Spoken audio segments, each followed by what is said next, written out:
Welcome to the Subworks podcast. In this episode, I'll be interviewing another friend of mine from high school. We both did digital. We're both into sports and we're both business minded. I went to a university of technology while she went to a college, and she's saying that college to some extent is better than a varsity engineering wise. So we'll be going to that as well. Please welcome Fulu on the podcast. Hi. Hello.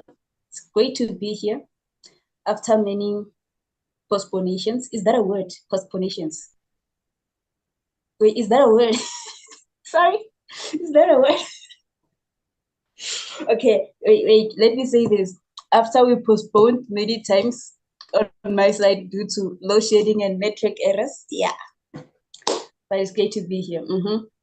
Okay, so then why would you say college is, let's start with why do you feel compare college and varsity? Yeah, I think that's a better question. Compare college and varsity. Okay, college and varsity, and the main difference is basically with how the curriculum is taught, basically. While in varsity, you guys tend to focus more on the theory and leave practicals for later. We focus more on the practicals and like we only do a bit of theory. For example, we only do like 1 month of theory and then the remaining 2 months of, well, at my institution, the remaining 2 months is mainly practicals. We do a bit of theory during that time, but we're mainly doing practicals. And with a college degree, you are more likely to get a job with private institutions because they prefer people who come with hands-on experience, which is basically what we get. While you guys, you only have experience in environments that are specifically engineered to, what's the word I'm Teach looking for? to Engineered to, yeah? Yeah, they're basically like theory manufactured and to fit you academics. guys. Yeah, like the practicals you guys do are controlled. Meanwhile, with us, like our colleges is able to get us like a sponsorship from a construction company where we go there and then we actually do the wiring of an actual place. Meanwhile, you guys, you just do laboratory stuff. So then we have more hands-on experience compared to you guys because when we do our stuff, there's an actual risk of people dying. So then we do it with K. While you guys, you don't have that risk. So then they just mark compared to whether it's correct theoretically. So then we have more hands-on experience. That's the main difference between college and varsity for me, speaking from my experience. In that case, then from metric, right? Yeah. So what was your initial thought of going to college then after metric and now? Because, right, the main thing that's hyped up is varsity in when you're in metric, the main thing that's hyped up is varsity. But then now, from your point of view, college is better. Or if you were to think about it, you get more skills in a college sense. So what was your view of college then, and what's your view of college now? Well, back then I just thought it was like for people who failed and people who did technical maths, as we were told, choosing subjects in grade 9. Like she literally said, those who did technical maths, you can only go to a varsity, which is to a college. This is technically not true because there are universities that take technical maths. And I mainly thought it was for people who failed to meet the minimum requirements of a varsity. Henceforth, they go to a college because a college has low expectations, and we have this belief that colleges take everyone that apply, which is honestly not true. Well, it's true for private colleges, but public colleges, they have standards. Actually, like the college I'm at now, it only takes people who did engineering subjects. Like they don't take people with maths to come to engineering. They only take people who did engineering subjects. For example, I only got in because I did digital in grade 10. If I had done something like life science, I wouldn't have been able to get into this college. So then it has standards, unlike what we were told. And also, back then it was like, no, it's just college, and everybody was gunning for university. I mean, you cannot say I want to go to China South College when all your friends are on some Cape Town University, China South University. Like everybody say they want to go to university, don't want to say college. So then also you want to be like, no, you don't want to be the odd one out. So you also say you want to go to university.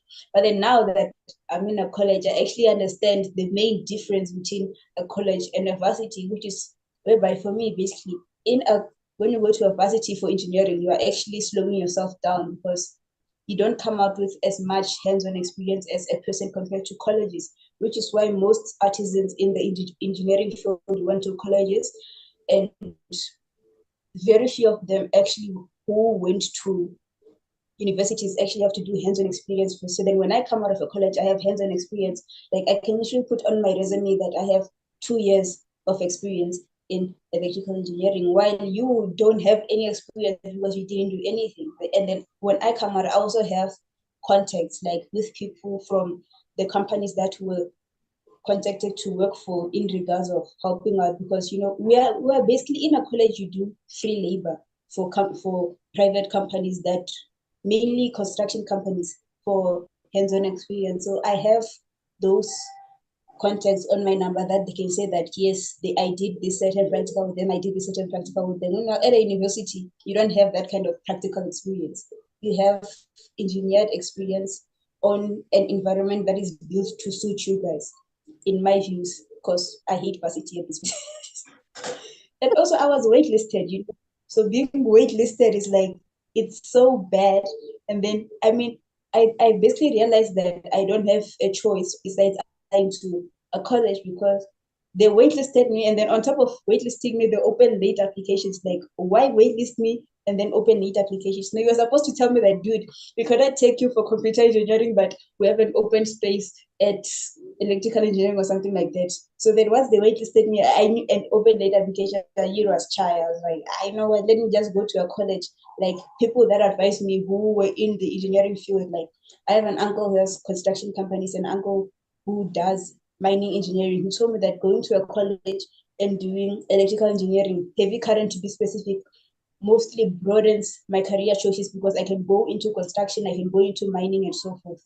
I guess that's interesting now because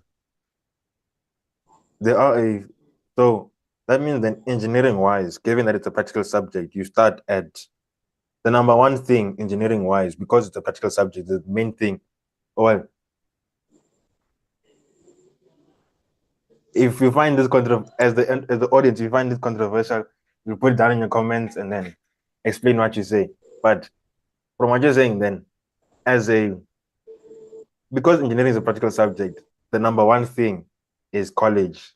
Then after that, Yes, it's gonna be technicons, universities of technology. Then the last one is gonna be a varsity instead of the other way around because of how practical engineering is. yes, that's what I'm saying, basically, in a nutshell. That's my view, basically, but I'm open to a different perspective on that. It's interesting, right? Because okay, when you're saying okay, but then because let's say we go into more, I guess it's now engineering as a subject first of all, right? But then also if you're going to varsity, you're going in most of the time for a job, right? So if you're going in for a job, then colleges, then you want something that gives you the best skills for that job, which is where college wins, right? You're not going Yeah, in, whereas with varsities, you're gonna get the theory, so you know everything around. It's more academical, so you know the theory and everything around it, but then the there's like a gap because you're not because the main reason I think for going to varsity would be get a job and not it's more like the job aspect is put to the side, and then what they're focusing on is the theory around it, which is like a long-term thing. Whereas in college it's more the job aspect is put first and then the external things are put on the outside.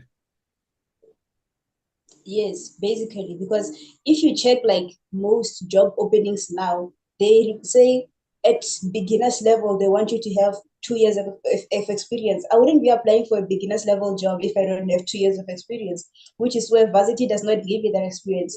Like right now, I'm getting that experience. Like I already have a 1 year's experience in electrical engineering, whereas you guys, you don't have that. You just have a degree full of theory. And then me and my diploma, I have the 2 years of experience, which means that when they prioritize me over you guys basically with private institutions, private companies. Well, you guys, I feel like when you have a degree, you're basically saying that you want to work for the government. And in this economy, dude, like the government is not where it's at. Like you should be prioritizing going to a school whereby you have a higher chance of working in private institutions instead of government institutions, because those institutions, they require to have 2 years experience, beginners level jobs. You don't get that at varsity, but at college you do get that. So college is number one when it comes to engineering, as you said, because engineering is more practical. Like you don't have to say, oh, the red wire is negative, that means it goes. No, you just have to know where you connect this wire to where. Like your theory is basically useless in the working field. Like you don't need theory, you need practical, because sometimes like your theory cannot be applied. Like there are times where theory cannot be applied. Like I've seen it myself, where you have to like reach certain lights to go to certain lights. Like for example, we both know that in a place where like they have multiple lights, they use parallel system so that they can all work independently. But there are times where you cannot implement a parallel system, where you have to use a series system. So with your practical knowledge, you won't be able how to take that series system out of the book and implement it. While they are teaching me how to implement a series system so that the lights can also work independently. Like they also teach you, let me say, they also teach you how to bridge the laws of engineering, like how you can manipulate the system. On the part where you're saying that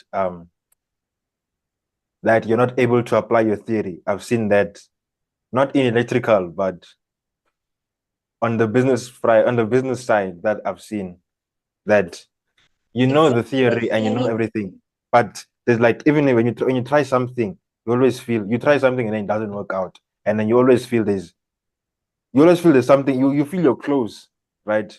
If you were to compare your Yeah, theory but of how much you know, like you know these things, but then when it comes to application, you always feel there's something missing that you're not quite getting, and it can get frustrating. So on exactly. I've learned that, but not through engineering, but through on the business side, I've seen that it can get not being able to apply what you know is it can be frustrating. And I guess also with the varsity thing Exactly. as well, it's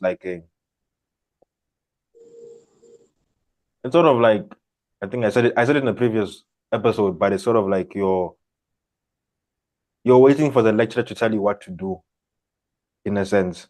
So you're not Exactly. you don't create your own you don't experiment, I guess that's the best way. You don't experiment and touch and see what you do. It's like you're living in a cage, right? And then what you're living in the cage, and everything you do is within that cage. And then your mind as well is your mind gets comfortable in that cage. So that everything outside you won't think to touch. So even if let's say there's a guy, what I'm thinking of right now is like there was so long time, right? In and then like 1800s or something, there was a math lecturer, and then a guy came late, right? And then he saw a problem on the board, and then he wrote it down because he was late. He wanted to do that, and then so he wrote down the problem, right? And then he went away for 2 weeks, and then he came back. The he submitted the assignment. That was an assignment, right? It was just a problem on the board. He submitted the problem with his own solution, right? Submitted that, and then the lecturer said that this problem was previously called an impossible problem. There was no solution to it at all. But then because he didn't hear that, because he came late, he was able to solve it. So I feel this is in the same way that because your mind gets lazy because you're told that you can't, this is the bound that you're in. So your mind gets lazy to explore outside. Whereas in your field, you're forced, you don't have that boundary because everything you're Yeah, we just, don't have that. and I guess by being also in We the are real thrown world, to the wolves. I'm sorry. We are thrown to the real world basically. Like they throw you into the sharks. Because I remember, I think it was today when we were doing something in math or science, and then the lecturer was like, "You did this in grade 10. I'm not gonna touch on it." And that was just like, dude, I did grade 10 in 2020, and there was COVID. Like I don't know anything.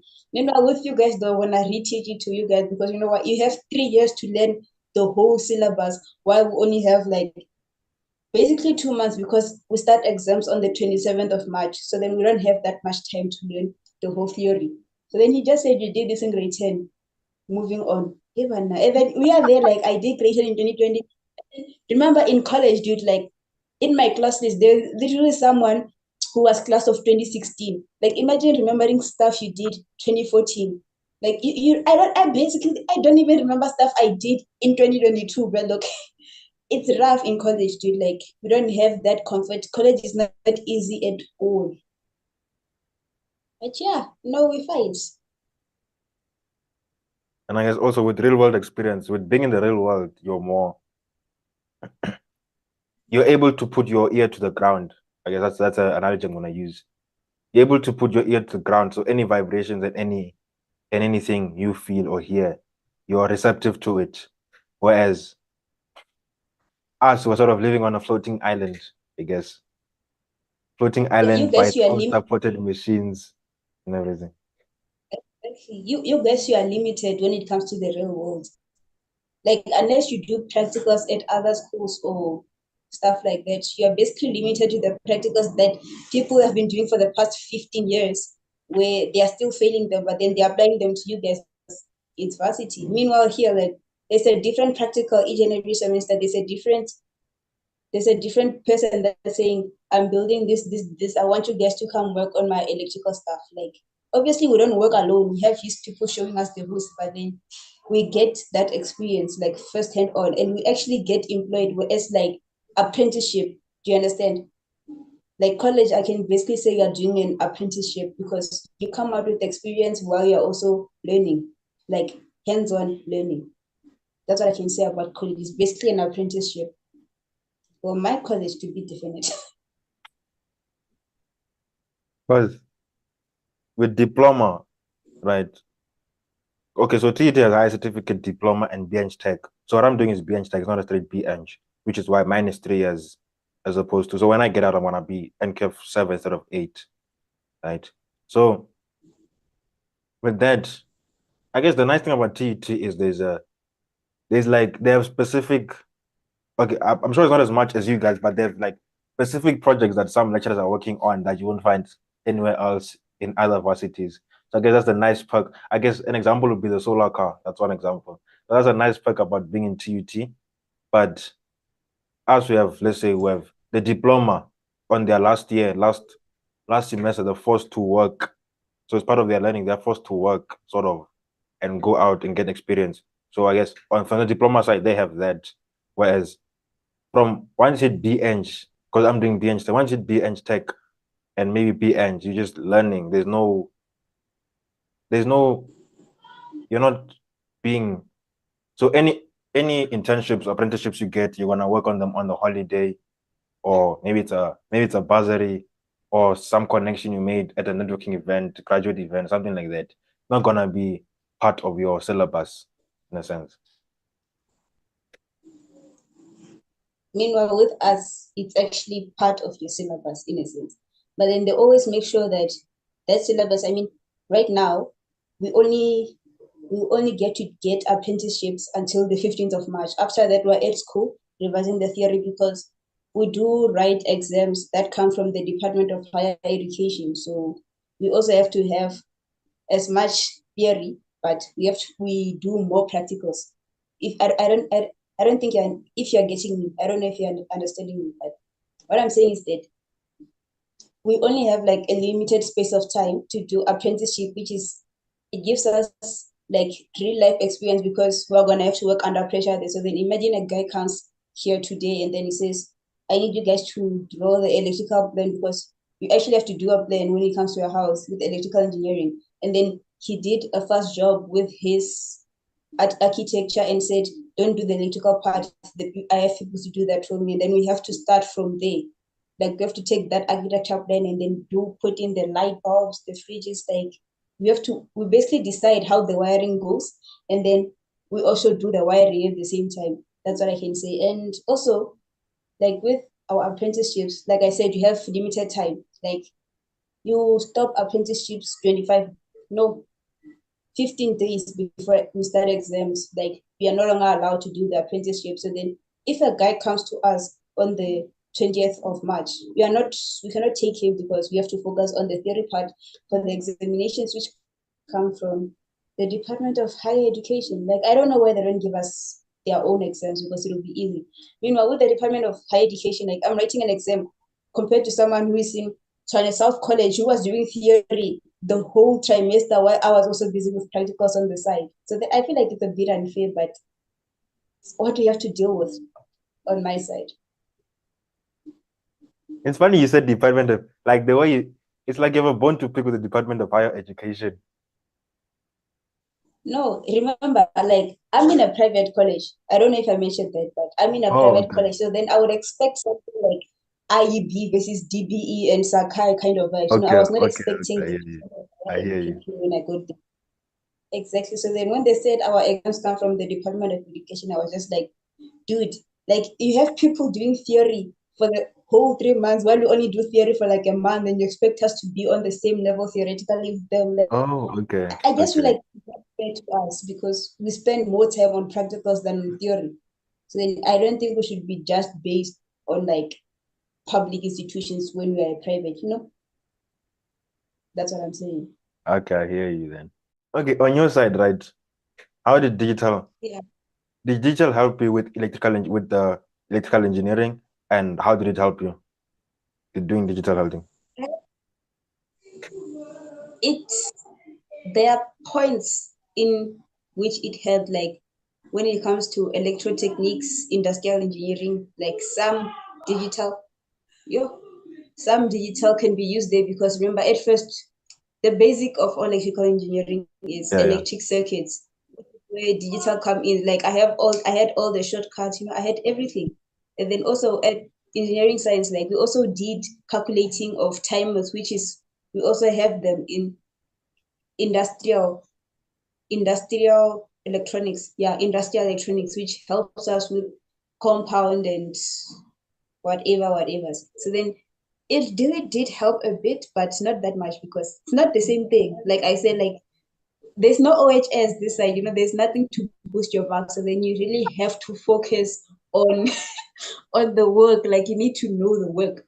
Like with digital, I knew that there was gonna be like a multiple choice that's gonna come in. I knew that there was gonna be OHS, which is basically Oh, man. me speaking my mind. We don't like there's no OHS, which is why they say they want people with what technical subject because they don't do OHS this side. Like there's nothing to boost your mark, so you actually have to work. But then with my digital background, I am sure like when it Ah. comes to electric circuits, I actually know what I'm doing. So yeah, it helped somewhere, but it doesn't help in other places. In my experience, I guess. I forgot. I forgot how digital went. Because for me, I think, one of the few, if not one. Yeah, I was like, maybe it was me and someone else. Maybe that's someone like it was. I was the main one who knew like the theory and everything in digital. So like you mentioning OHS Oh, just made me that just made me remember that you guys had your own tricks with OHS, multiple choice, and everything. Whereas I just brute forced because I knew the content and everything. bro, like with digital, like digital was hard. I have to say, like if you wanna go to a college, maybe take something like power, not digital, because like okay, because I'm doing heavy current. So then if I had taken power, I would have been like ahead of the others. But because I did digital, only the parts where we have in common with the power student are the places where I can excel in. The rest, I'm basically starting from the same level as they are because I do not have that knowledge. So then if you want to take electrical engineering, heavy current, and then you're in a technical school, take power. That's all I can advise because with digital, you like maybe if you're taking light current where you work with TVs and stuff and laptops, you can survive there. But for me, at a heavy current, it's not very much applicable, but it's applicable. Because I enjoyed digital, and even now I wouldn't I wouldn't survive doing doing your course because I wouldn't survive because I just like heavy current power. That's just not my thing. Like because we're in class today, right? let's say, because we started, let's say, Yeah. so today is Tuesday, right? We started yesterday, right? And today was the first time we saw any. So I'm doing electrical, and electrical isn't there's like it's like your electrical subjects. There's like the heavy, then there's the light subject as well with digital sometimes in there. So yesterday we did like the light and digital things. Then today we did the heavy. There was like one subject, conversion systems, which was the heavy things. I'm looking at the study guide. I'm like, no, like this is just for me. Like this is just not for me. Like I'd be I'm looking at those things. So first thing I see is the trauma from last year. But then another thing I'm seeing is just I'd be bored. If I was doing this, I'd be bored. Like Yeah, I don't have that's much because desire to learn. you prefer computers basically. Like you want to Yeah. go into the computer field. Like I don't want to go into the computer field. No, basically, I don't want an office job. That's what I can say. I don't want an office job. Like I sit in the same place for 7 hours talking to people. Like nah, I want to be out there in the world doing the actual work. So for me, I guess yeah, heavy current was the way. Like I wanted to do computer science, but then it was like nah, it's not for me. And also the only reason I took digital in high school was because someone told us it was hacking. Like if they didn't tell us that, I would have gone somewhere else. I would have probably gone to power. But then I was like, hacking in school, I thought immediately after school I could go work for like an IT company or something. Little did I know, bro, like we were catfished. Like I personally, I was catfished into taking that course. Like that subject called digital, I was catfished into it. Like I will never forgive whoever told me that digital is hacking. I don't even remember who it was, but I will never forgive him.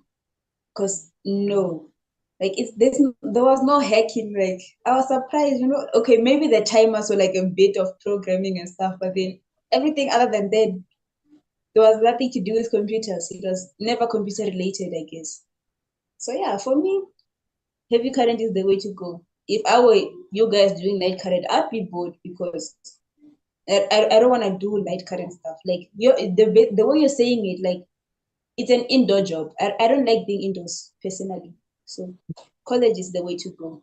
Like I still stand on that. College is the way to go with electrical engineering. Basically with anything engineering because engineering is practical. No, you don't need theory, you just need practical. Which is why there are so many people who are in electrical engineering because not even half of them went to school for electrical engineering. They just know how to do it and they excel at that. They excel even more than you guys who went to varsity and us who went to college because it was something that they fell in love with at first sight and then they're just good with their hands. So then they don't even need to go to school to learn about it like we do. They just know how it works, I guess, from wherever they learned it. But yeah. Where did you guys? Because I did research before picking my course for in grade 9. I did my research, so I knew what I was getting myself. Like literally, the only courses I was gonna take were literally digital or electronics. So that was my only two choices. Anything other than that was not. I was gonna be was not an option for me. So what did you guys? Because you're not. I think Lisa also said that she also got the same thing. She also heard the same thing. So where did you guys? Where do you think you heard it from? Like I don't know. I think we got it during that orientation in grade 9 whereby we went to look at this. Like for me, the only subject I was willing to take was construction because with construction I would also be able to do what electrical and electrical engineering, power systems. But then when I got told that there's digital systems which is hacking, I was like, you know what, let me go there. Like I didn't even do my research about it. You know when you have trust with a certain person, like and then it was also like that person knew what they were talking about because they've been working at that school for like 10 plus 5 plus years. So then I was like, you know what you're talking about. Let me go do hacking. I will see. Like I was planning that I will do like hacking as a side job, maybe bridge into cybersecurity while I do electrical engineering at a university because that was where I was playing at the time. But then when I got there and I was like, no, this is not hacking. Like there's no hacking. There's no like the fact that on the first day of class when we got there there were no laptops. That's like a red flag for me. Like where are all the laptops? Where are the tablets, if not laptops, or the computers? Then I was like, you know what? Maybe we'll go to the computer lab. We never went to the media center. Computer lab. We had media center, not computer lab. Like we never went there. So then I was like, at that point, it was too late to change. And then I only realized in grade 11 when Jordan changed to electronics that, oh, you can actually change from your coursework. But then it was like, I'd already gotten used to you guys. So then I was like, nah, let me just continue. I will see what I do after school. Yeah, basically, that was me at digital. Like, I'll never forgive digital for it. Then how about logic gates, flip-flops, power? How was that when you did flip-flops, op amps?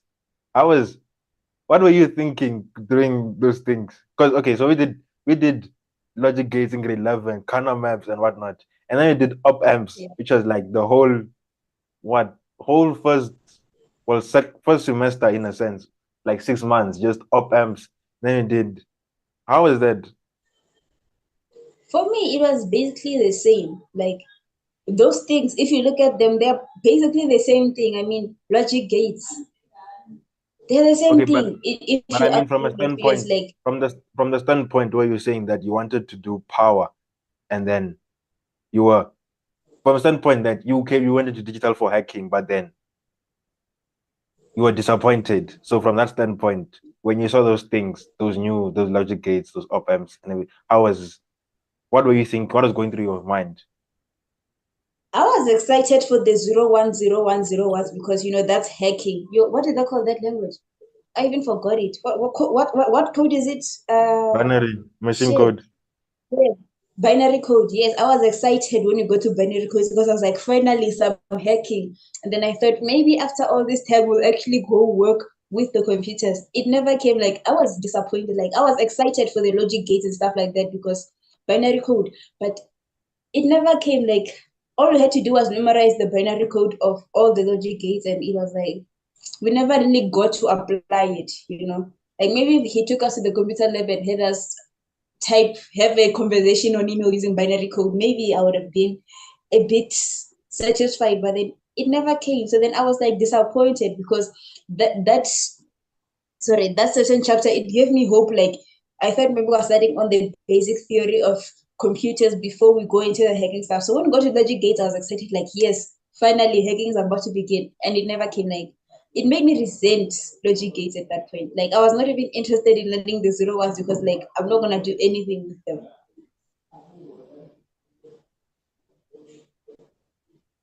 In that case, who do you think beside me was interested in the subject? Was there anyone else who was actually interested in the subject?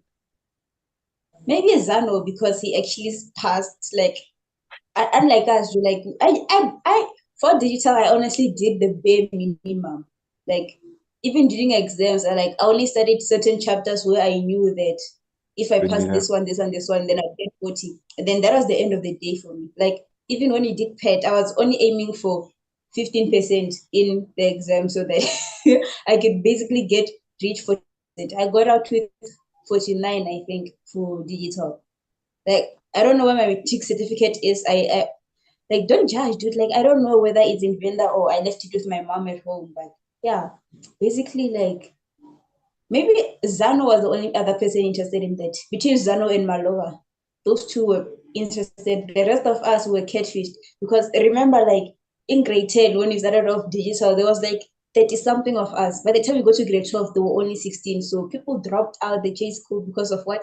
The lies we were fed, in my opinion. Like, I honestly think that most of us were in digital because they told us it was hacking.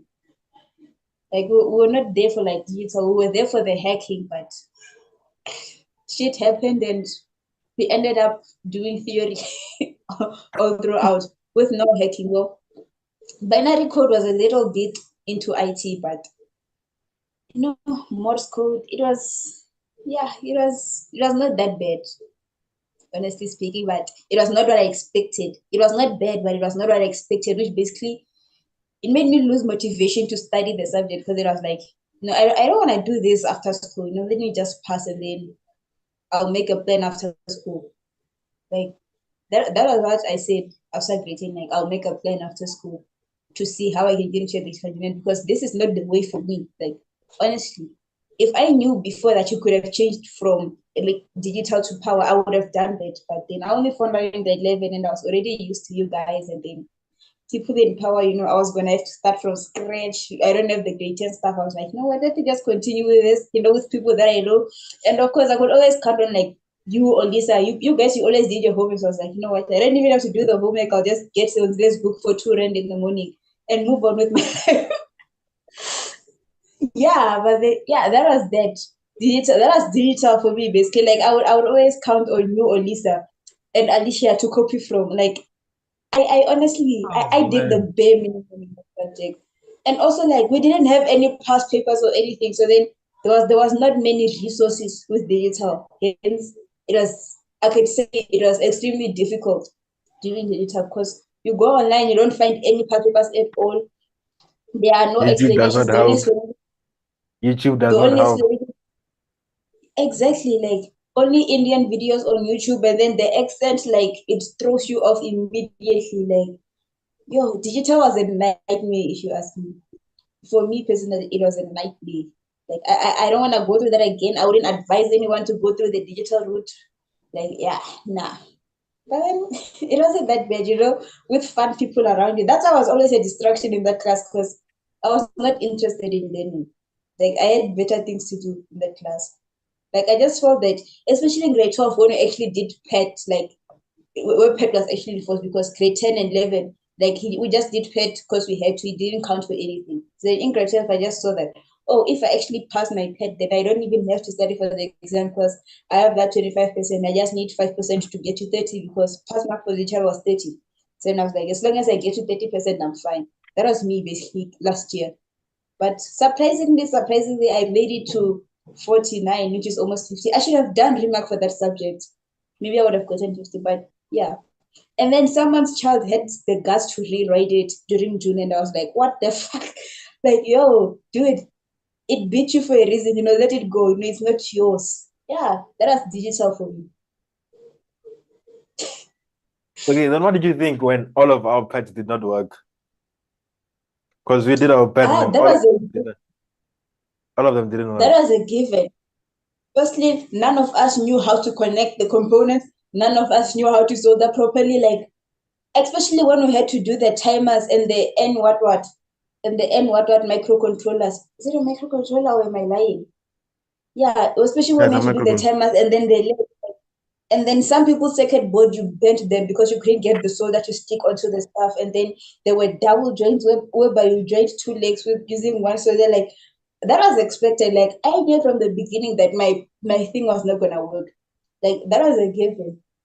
Obviously, like, maybe if we had done like actual practicals before we got to the grade 12 one, our pets were probably gonna work. There was that chance, but then we didn't have much experience in soldering. Better yet, how to put components onto the circuit board, PC board. Yeah, PC board. Like, we were all asking like the same person, like, where does this go? Where does this go? That person was we were taking risks basically. Like, that person didn't even know it was going. Like, we're all following one person's pen. So then it was a given that it was not gonna work.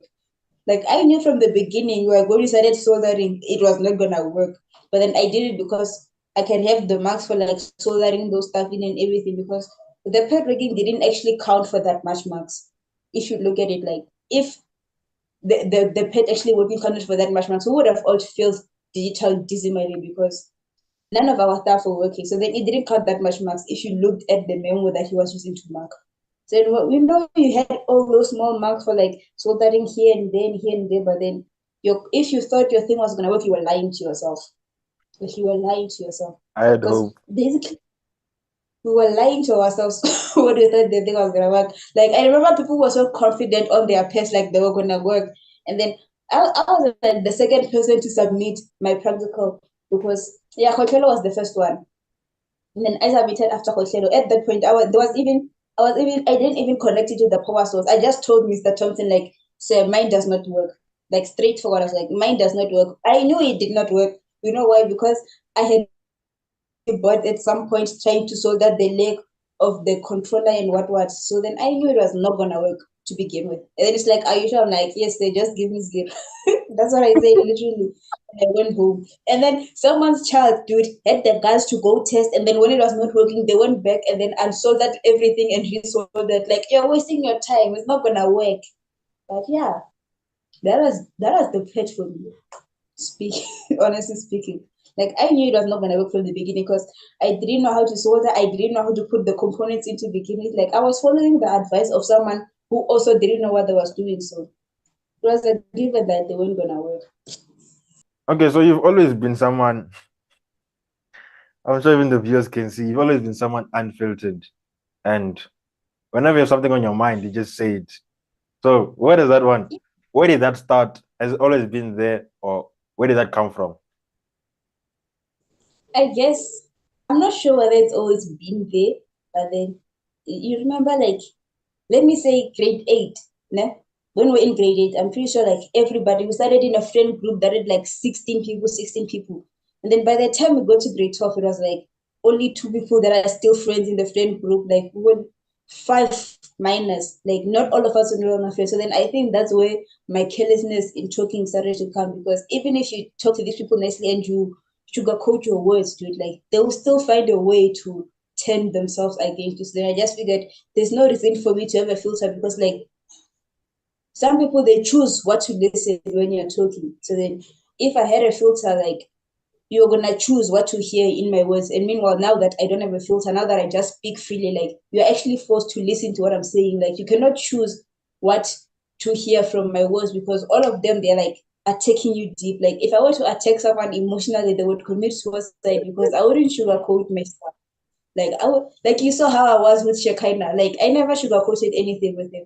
I actually felt bad for that after school when I looked back on it. Like to the Christmas, I was like, if I had been nicer to this guy, he was gonna be like less depressed because he looked depressed. Like some days I thought like I was gonna wake up and then they were gonna say Shekinah committed suicide. Like like that guy was depressed at some point. Like yeah, that was basically me. Like I just didn't feel the need to sugarcoat my stuff. No, the truth matters. No, the faster we get to the truth, the better. Do you think part of that comes from girl drama in a sense? Because okay, for me, I sort of have a special personality, I would say, because I had, even if I was in the group, I was not in the group. So I'm not the type of person who'd fit in, I guess, in normal Yeah, group sense. you were there physically, you were never there mentally. So you So you never fitted in. You were always the odd one out. so yeah. So But yeah, for I me, can say friend it came wise, from but I girl think drama. even with guys as well, even if I was not, even if I was the odd one out, you could still, I was still sort of in the vicinity of the group, so I could always, so I could, like, there was never that type of fighting, I guess. Like the stories that I'm hearing from and from all the girls is different from, like, with guys was always chill, everyone's in a separate group, and then each group leaves itself alone. Whereas with girls, it's sort of like there's always infighting, and then there's also this rule where if, let's say, your friend is busy beefing with someone else, now you also have to beef with that group type of thing. So do you feel you Exactly. becoming unfiltered was part of, it's sort of girl drama in a sense? Yes, in the sense of by with girls, like our friend groups have way more drama than the guys because you will have like two people in the friend group that have a crush on the same guy, and then that guy doesn't crush on both of them, they're crushing on you, which leads to the friend group being jealous. Like I said, like when we started in grade eight, we had a friend groups of like 16 people. Then by the time we got to grade 12, like we had downgraded, like friend groups have already formed within the group. That's what I'm standing point. Like we always want to back someone up. Like you always had to choose where to go. And then if you had that one friend, you always had to be like friends with their friends' friends so that you are never left out in the sense like yeah, you never wanted to be alone in high school. With always had to be in a friend group. So then if let's say you were only friends with MJ, like you didn't as a guy, I don't think you would have felt the need to be friends with Karawo just because he's MJ's friend. Then as a girl, if I was friends with MJ, I also had to be what? Friends with Karabo by association because you talk to my friend, I want to know what you and my friend talk about so that I'm not left out when I'm with you guys together. You understand? Like I always wanted to be in on the information and the inside jokes and whatever. So then imagine like if you're sitting with your friend's friend and then they are busy with inside jokes that you don't know anything about because you're not friends with the friend. It's like, you feel left out in a way. and also jealousy within the friend groups. Like, oh my Okay, God, but like yo, with guys, right? Because let's say in grade 8, I was in a friend group, and then we're like maybe like maybe 5, 6, 7 in the group, right? So even if let's say I was friends with particular, let's say I was let's say everyone leaves after school and then I stay, and then there's another guy that I stay with, right? So even if I'm with friend group, so even if we're like 5 in a group, right? We can still have I can still talk with these two sort of with let's say this other guy, then I'm much closer with him. That doesn't that still doesn't like separate me from the other group. And even let's say, like you were saying, let's say the friend of my friend, right? Because it's sort of yeah, like because he's the friend of my friend, naturally, me as a person. So let's say like you said, me and Karabo, right? We were friends together, right? And then me and Karabo were good friends.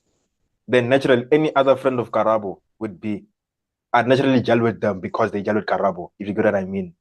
So because of the yeah. energies are the same in the gel. So it sort of happens in a sense. That's not so even if it doesn't happen, it's fine. But then if I'm good friends with the guy, then chances are I'm gonna be friends with another good friend of his.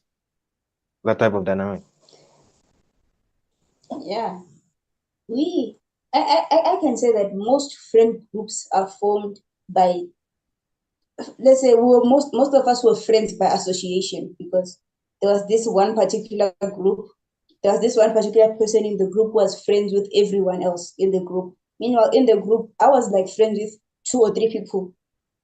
Like the rest were just people that I would talk to because I sit next to them in class or because they would talk to me during break. I wouldn't say they were my friends. We would just, like I said, acquaintances at best because you are a friend of mine by the association you have with a friend of mine. That's what I can say. Then how does because okay, so to some extent, when I think of it, right, as a girl, let's say you're a girl, right? You're going to high school, grade 8, grade 9, which is where I feel most of the drama happens. How do you to some extent I do get where it's coming from because like there's like dynamics, there's a jealousy, you don't want to be alone, and then now one group is jealous of the other one. So to some we can go much deeper because I'm sure there's like other reasons in between. But then or as a let's say in grade 8, grade 9, how as a girl, how do you navigate and protect yourself from how do you avoid the big negative things from happening without compromising yourself too much? Well, I would say that, remember in grade 8, like we are all new to each other. Unless you're friends with another person from your primary school and then you go to the same high school, then that will be your friend. But then in grade 8, I didn't have that luxury or confidence. Like maybe besides Hotlelo, like she was the only person I knew, and we weren't even in the same class to begin with. So then there's that thing of like during grade 8 orientation, and then there'll be like this classic day, this classic day, and then you have no choice but to talk to what the people in your class. Those people in your class, they want to talk to other people in your class. So in ed break, and we also had that thing of like initiation. Like I don't think we were initiated. Now we weren't, but then you also had that fear of they might tell me to Ah, sing to yes, a yes, tree I until remember, it I remember, I remember. Yeah. we felt like if we're in a big group, they wouldn't be able to bully us that much. And Okay, then the okay. trouble started when, for our school personally, when they changed our classes like February and stuff like that. Where, where, wait, where was I? Yeah, when they changed our Okay. class list in February and then they started mixing up and forgot the alphabetical order stuff. And then what happened was from your friend group, you were the only person who went to 8B, and then everybody else in your friend group went to the same class. So then now they gossip about you when you're not there. And then you're forced to make friends with the people in your what? In your 8B class, which is what you are broadening your, you're basically making yourself vulnerable to the environment around you because there are 9 friends who are in the same class. You don't know what they speak about you when you're not there. And then there's this one friend that is only your friend when you're in class. It's not your friend at break. I'm sure we all have that.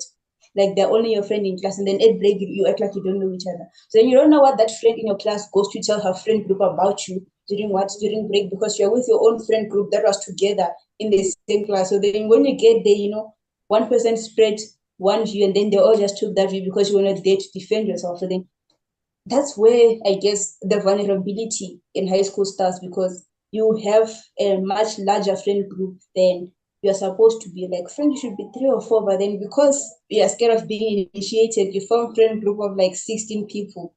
Then that's when the shit starts, in my view. So then I would just say, like, stick to the one person. Honestly, like, stick to the person maybe that sits next to you in class. Like, just stick to the person that sits next to you in class, because with that person, like, there's no risk in her having conversations with other people when you're not there, because you are always in the same class with that person and you go to play together. I would like, be selfish with your friends. Basically, that's what I'm saying. Like, do not allow them to have too many other friends, because yeah, that's recipe for disaster. I've been there, it did not end well, in my views, personally. But then it's different for everyone. That's how I guess the drama within my friend group started, because I went to 8E while everybody else went to like 8C. So then that's where I was like, I was alone and they were all together. Okay, but then from what I'm picking up, what do you guys, structural wise, right? What do girls talk about to the point where if one girl leaves the group, right, and goes to different class, now you're afraid of your whole class gossiping against you, your whole group gossiping against you. Because in a guy conversation, what would happen is we're talking about completely we're talking about completely separate things. So let's say there's a cartoon we watch, there's a race, there's like technology, whatever. Why is there a need? Firstly, what is the structure of female conversations? And also, why is there a need to talk about talk about people or in the social sense? Okay. Let me start here. Like, in grade 8, for example, like, there's that pressure of what you wanting to be amongst the popular kids, okay? Like, we all wanted to be like one of the popular people and stuff and whatever. And then there's also that thing of like, if you date a certain person, your popularity also what increases. So then we have that thing of competing, like dating grade 10s and stuff like that. Like, that actually starts from your friend group, because you see that, oh, this friend is dating a grade 10 and like she's like way popular. If I do the same, I'll also be what, popular. Problem, And yeah. then there's also that thing of you guys having a crush on the same grade 10 or grade 12 boy. And then that grade 12 boy doesn't have a crush on either of you, but has a crush on your other friend. So then we're like, oh, what Mm, does she have that you don't have and stuff like this? So then I guess, because remember in grade 8, there was that pressure of, we have Valentine's ball? Did we have like we had something for Valentine? So then we all had that pressure of finding what, a Valentine, and then you find that your Valentine is only with you so that they can get close to your friend, and they want nothing to do with you in reality, which is where the beef within the group starts. Because yeah, it did not start with us. I guess it started with the people that they chose to date, because you will find that this person was dating me, but they were only using me to get close to a friend of mine. That's where the beef started, because, oh, I was just upon just you two getting together, and then you know that I like this person, and then you have the audacity to like have him like you. Like, no. And then you feel pride in my boyfriend having a crush on you. Like, you shouldn't be proud of that. You should be like telling her, what, you know, what you're doing is wrong. But then when I hear like, oh, he has a crush on me, don't worry. Like, bro, no, I'm worried. Basically, that's what I'm saying. Like, the wars that start in the grade 8 friend groups, like, they actually have nothing to do with their friends, but then they are caused by external forces, I guess. Yo, Newton's laws. I miss Newton's laws. Like, I wish we had those. Because like everything we have here is built on Newton's laws, and then there's no Newton's laws. Like, there's no defining. It's just practical application and making formulas from formulas. So yeah, I guess external forces happened, and then that led to like the friend group dividing further and further apart.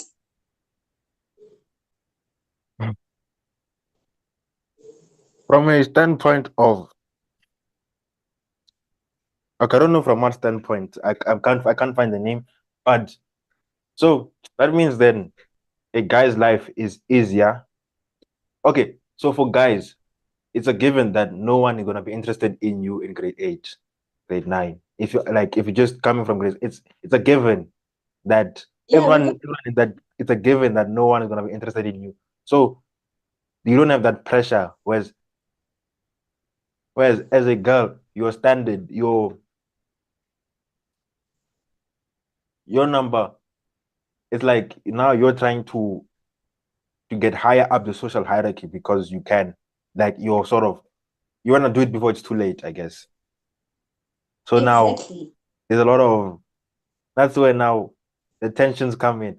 So sort of like now even the friend groups you make, sort of now you're making friend groups for you're making friend groups because you're making friend groups to get higher, to climb up the ladder, Mhm. as opposed to friend groups because you're actually friends. And I guess maybe that's why, which is so as a girl, then your life is harder at at the start, but then much easier when you're much older. So let's say as a teenager, your life is much harder, but then as you're in your 20s and everything, then now guys start chasing you. So now it's much quote unquote easier. Whereas guys, it's easier at the start and then it becomes harder at the end in a way.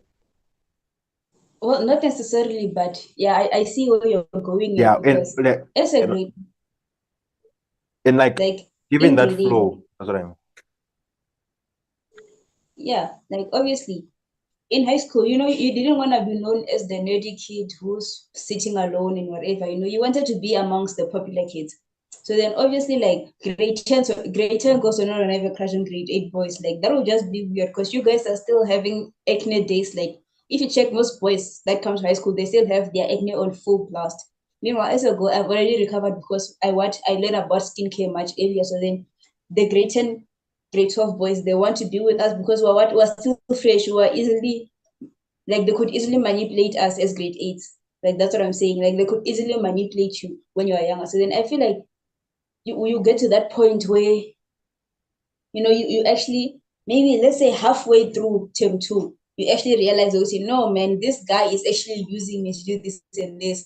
Well, you're also using the guy to gain popularity. If you're smart, you would be using him to gain popularity and connections with like higher up teachers. Like, I also did that. I won't tell you who I did it with, but I also did it for like, like, don't laugh, dude. Don't laugh. For like, I think it was a month maximum. It was not even a month. Like 3 weeks before I realized, no, man, this guy is just using me to get what close to my friends. This is why I think it led me to pulling myself out of a certain friend group and putting myself into another one because like it was off, Like he didn't, yeah, I guess like peer pressure at that time. Also, when you tell your friends that a grade 10 boy likes you as a grade 8, they'll be like, go for it, go for it. So then at that time, you're like, you don't want to disappoint your friends. So then you go for it. Well, in actual fact, the guy wants nothing to do with you. So yeah, being a girl is hard. Like being a boy, I feel like it's much easier when you start high school. Like as a girl, it's hard because you are much easily manipulated by your friends because you want to have what you want to have friends. You don't want to be sitting alone during break. No, you don't want to be lonely, I guess. So then you do whatever your friends tell you to do, which honestly leads you down a dark path. But yeah, It's fascinating and interesting at the same time. Well, firstly, because I'm out of the thing, I guess that's part of why it's fascinating because I'm out of it. But the dynamics are interesting.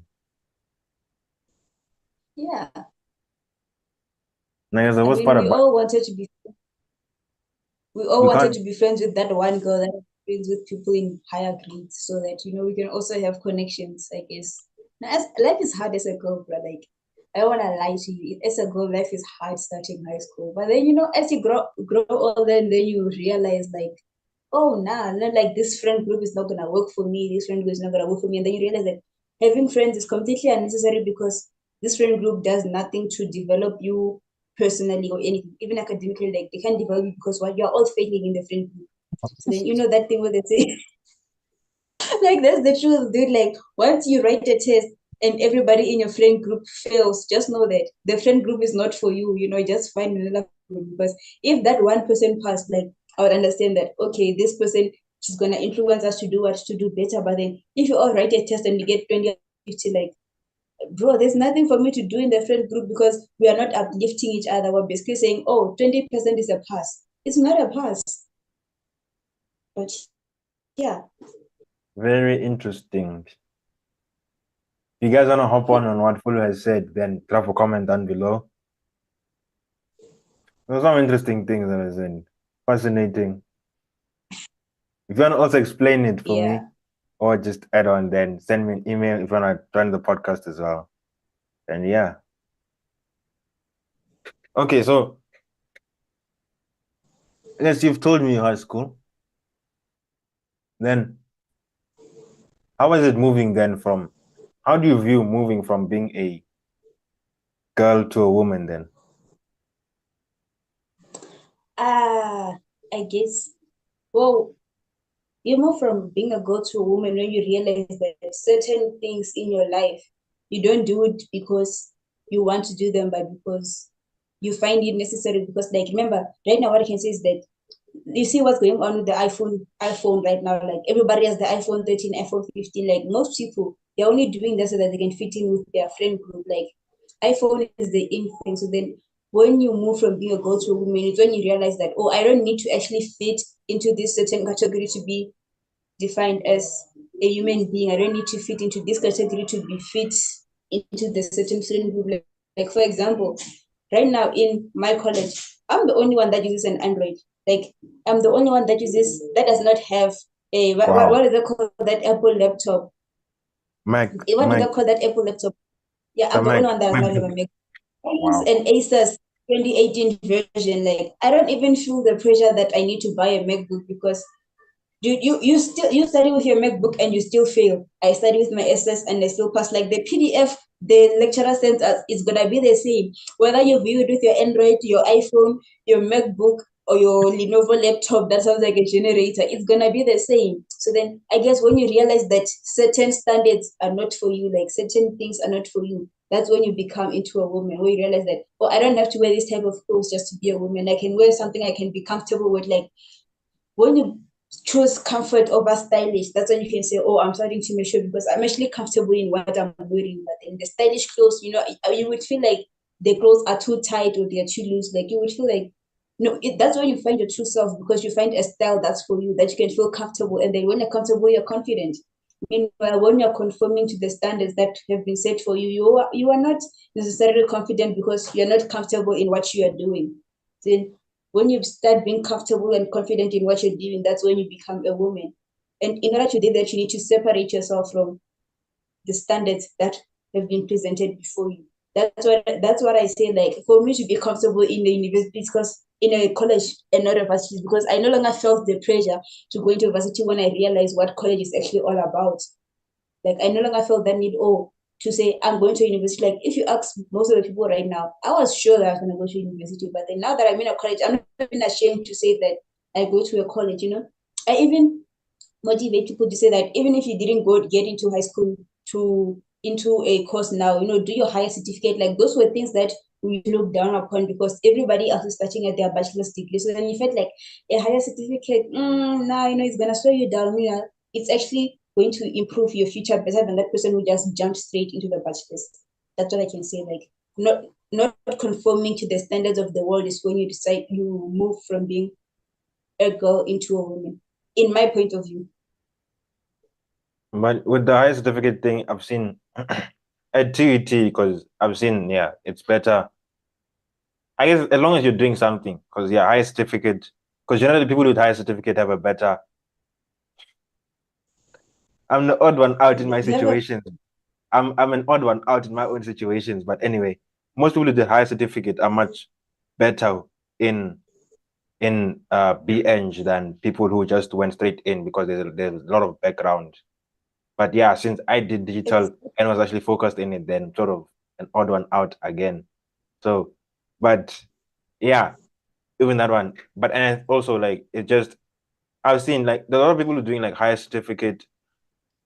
I guess the main thing, the reason why you feel like high certificate can slow you down or college or whatever is because you think 20 is old, I guess. I think that's why. Whereas I think even Garabo said the same thing on his podcast. On the episode is like 20 is actually young. Like you're just very young. You have not done Yeah, anything. You you're can't not do it. old. I think that's the You big still have thing. years of ahead. I think that's the big thing is that once you're done with high school, it always feels like you're old, whereas you're still young. I guess that's the main thing, is that now you feel that any other thing from then on will slow you down, whereas you're still like very young. There's a lot of years. I think now it makes sense that why Smith have said that 30 or 40 is still pretty young, not old. Whereas when she said it then, Exactly. when she said it then, when you were in class, you're like, no, man, you don't know what you're talking Yeah, about. you're old. You're old.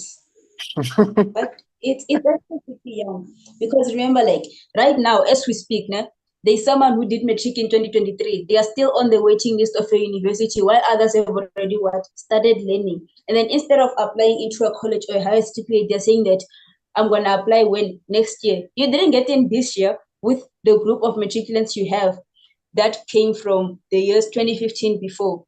Like you didn't get in with that certain group, and then this year there's a group of matriculants, more people to compete with in the next year.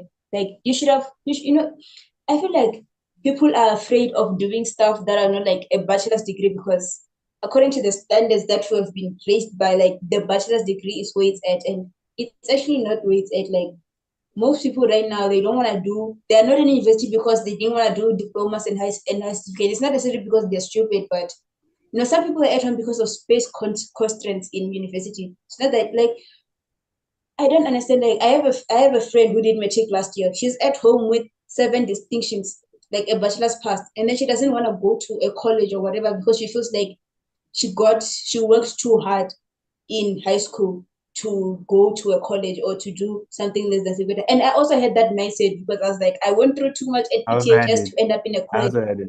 And then look where I am now. Like I'm doing a diploma at a college. And I just feel like sometimes you have to make peace with your situation. Like I didn't get into university because there was no space for me, not because I'm so stupid. And then there are always like other opportunities for you to be able to get into university, like doing your N1 to your N3, N4 to your N5. Like those things can actually act as your bridging course to the course you want to do in university. So, which is basically a higher certificate. That's what it does. It acts as a bridging course to the course you want to do in the university. But then because you don't have that information, because you're not willing to be in to tell your friends, oh no, I'm doing a higher certificate, like you find it embarrassing. It makes you feel lesser than everybody else because imagine all your friends are out there with their Vits card, with your, and then you are there with your college card that nobody even knows exists. Like it was a bit for me. It was hard to come to terms with the fact that I'm going to college while so many of my friends are in university. Like I also wanted to be there with you guys, and I had to accept that I'm not there because I'm not there because I'm stupid. I'm not there because there was no space for me. Like I got waitlisted. Like even now, if I check right now, there are people that are still waitlisted, and then someone's application literally says waiting for your results. Results have been out for weeks now. Like you need to accept that you're never gonna get in, which is the main problem that people don't understand. Like university, it's not where it's at anymore. Like in this economy, you just be grateful that you got into a school. Like you take a gap year this year, and then next year you don't get in, like you're gonna take another gap year. The year after that you don't get in, take another gap year. Like you're slowing your own self down, like you're holding yourself back.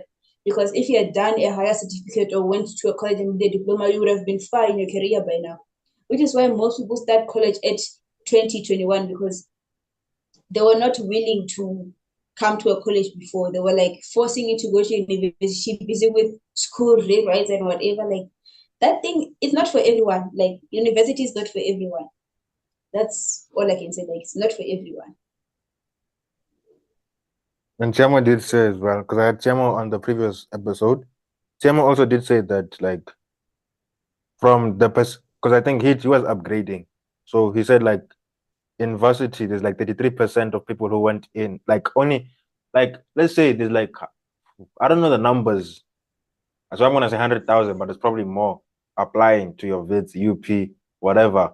But don't say like 3.3% of that whole stream of that whole thing, basically. So yeah, that's another thing, I guess. And then I guess you remind me of the time when I was analyzing school, in a sense that,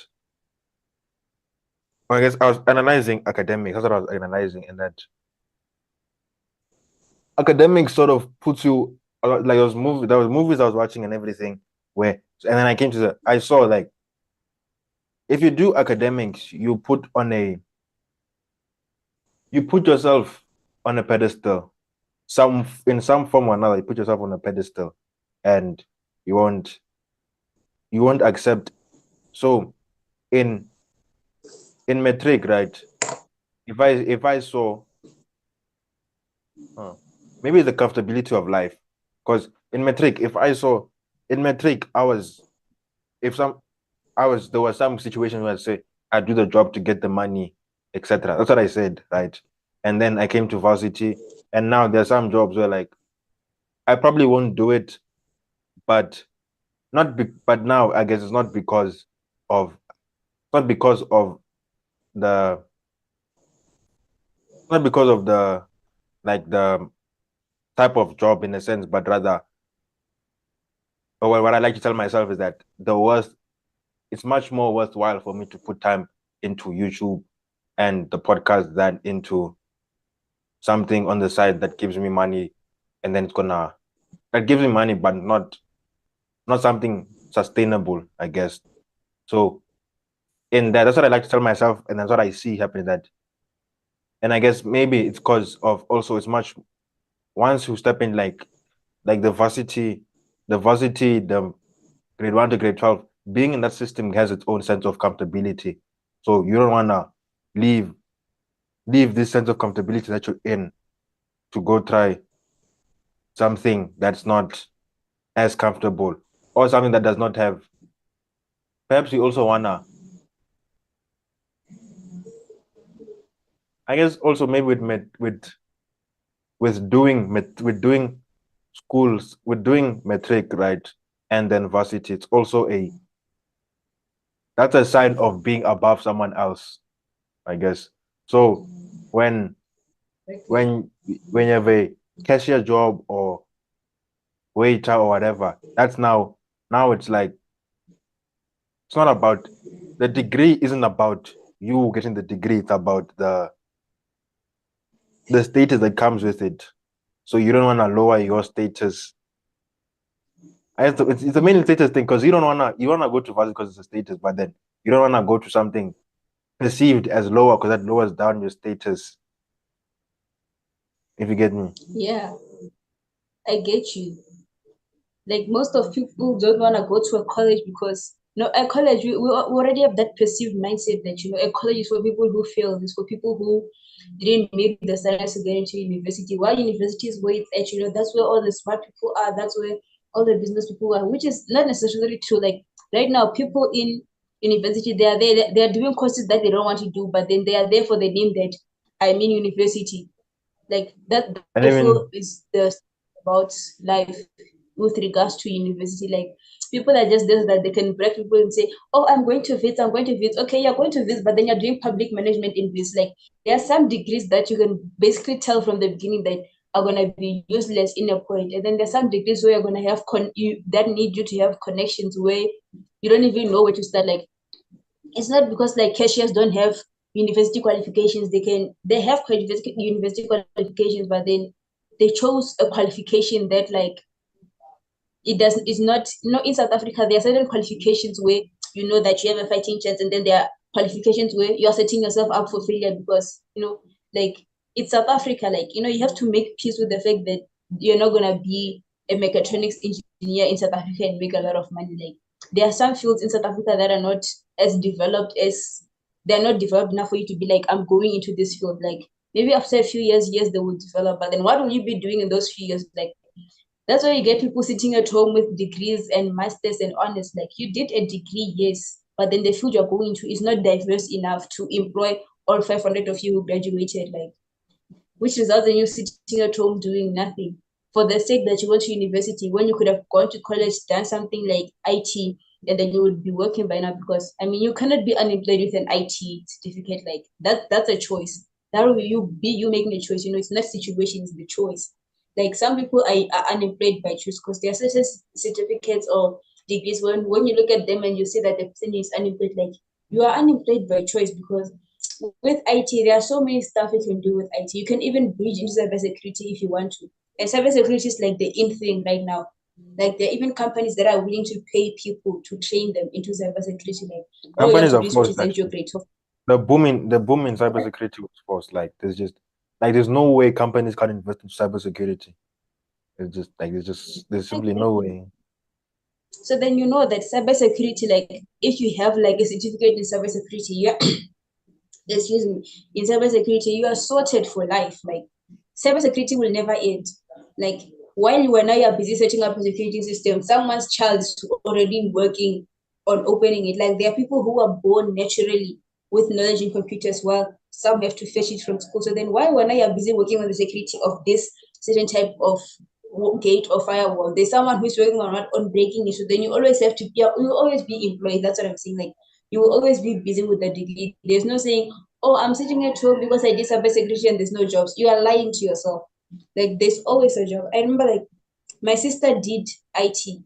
Like my older sister, she did IT.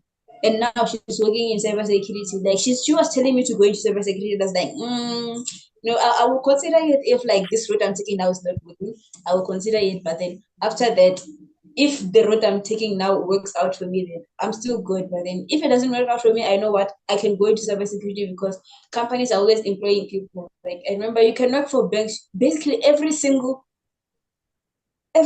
branch in South Africa, whether it's tourism or wherever, they need cybersecurity. So then there's no way you can be unemployed with what cybersecurity. You can do a higher certificate in cybersecurity, but then for the fact that you're doing a higher certificate, it will make it look lesser than to your friends who who are doing bachelors. So then I guess most people set themselves up for failure because they're too prideful to like do the small stuff to get themselves up big. So then I was like, gap year is not for me going to college. Basically, that's what I'm saying. What do you think then about, because while you were talking, I remember there was a when we were in high school, right?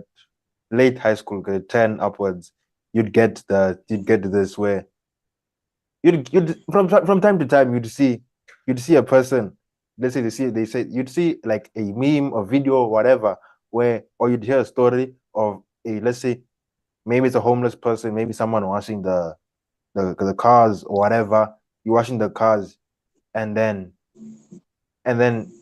you hear that. I think there was one time, right, where there were okay, what I'm remembering is like there was a homeless guy who was sitting down, and then there were like maybe four or five um undergraduate students who was like standing around, right? They were bragging about the layer certificate and everything, and then they were like downgrading the homeless guy, and then and I think one of them talked to the lawyer that I'm in a better state than you, something like that. And then the lawyer's like, if only you knew I did the same degree or something like that. I remember that So, video, and then they were all shocked, like, shit, mm. when you And get in also, touch into what is the world. so also, like, so that was one thing. And then there was another one where, like, from time to time, you realize that, let's say, let's say that's one that sticks out to me that I remember.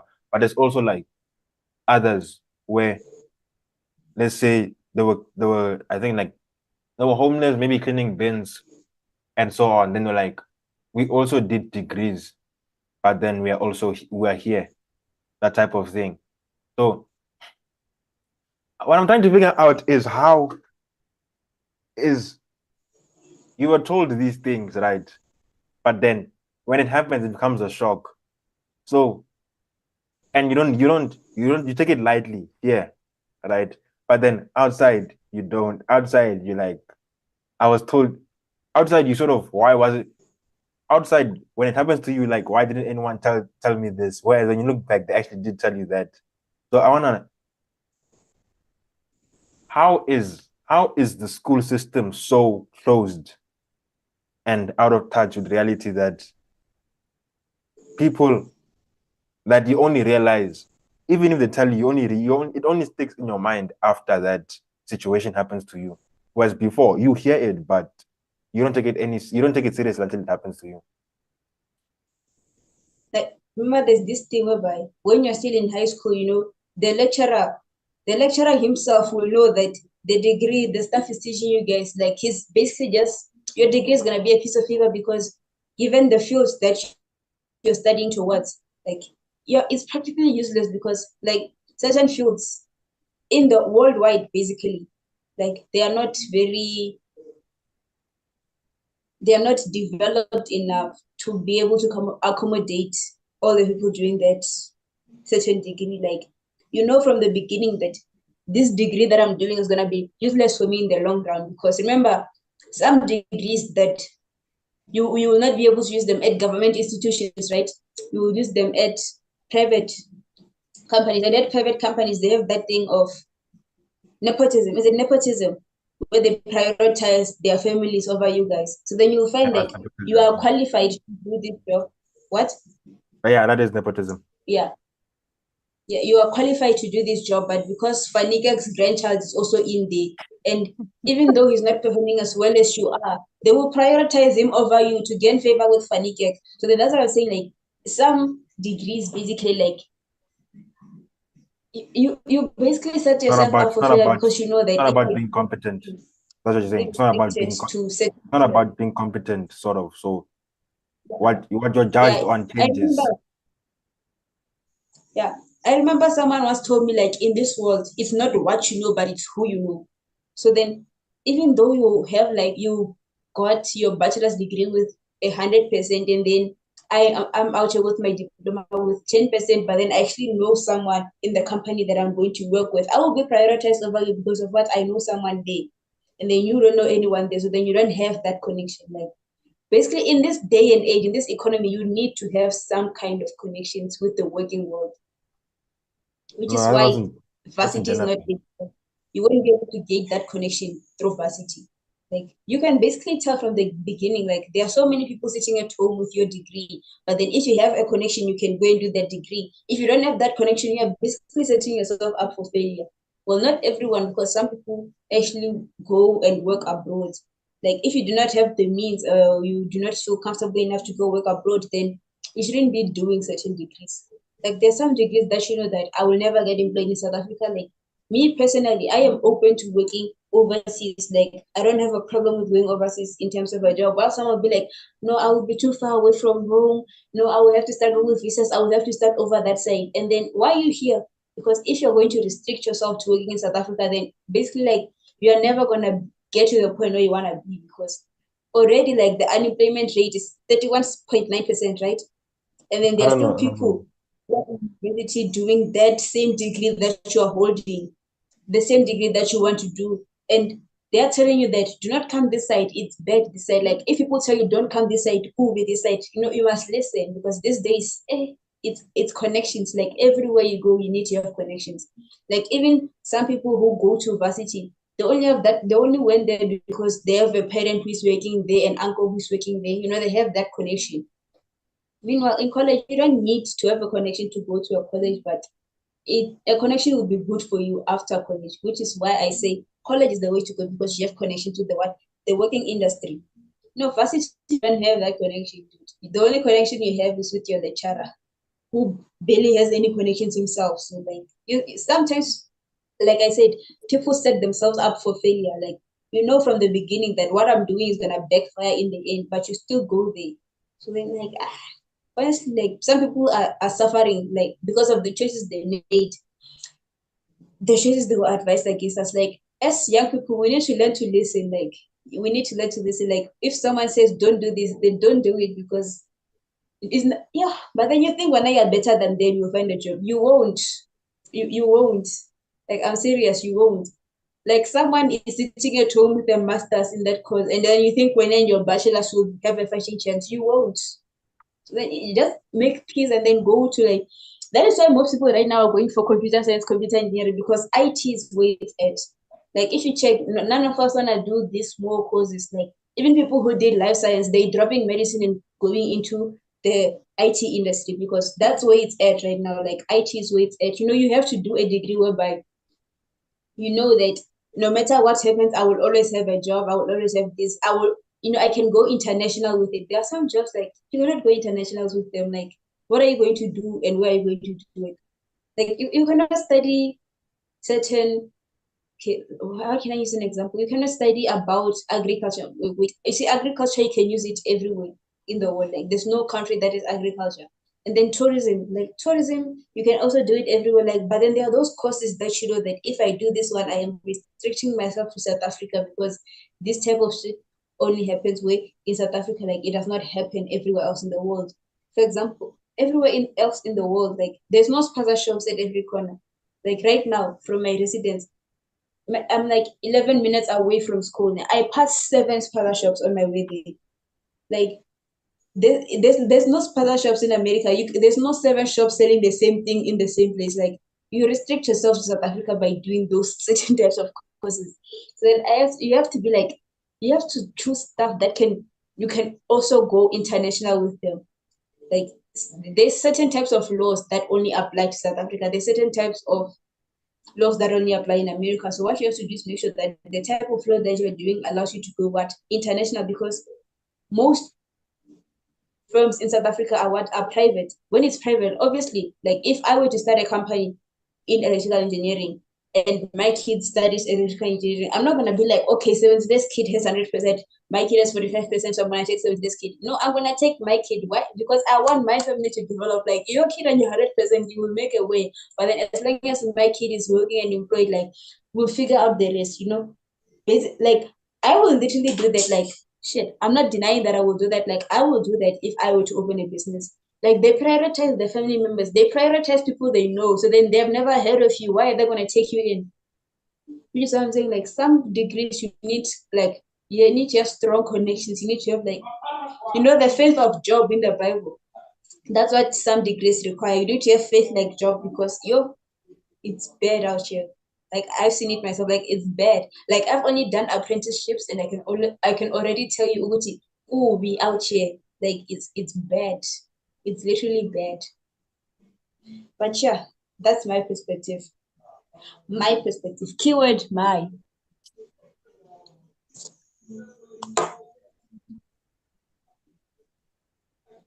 I feel like what you did, I feel like what you did to me is what I do to you in my newsletters.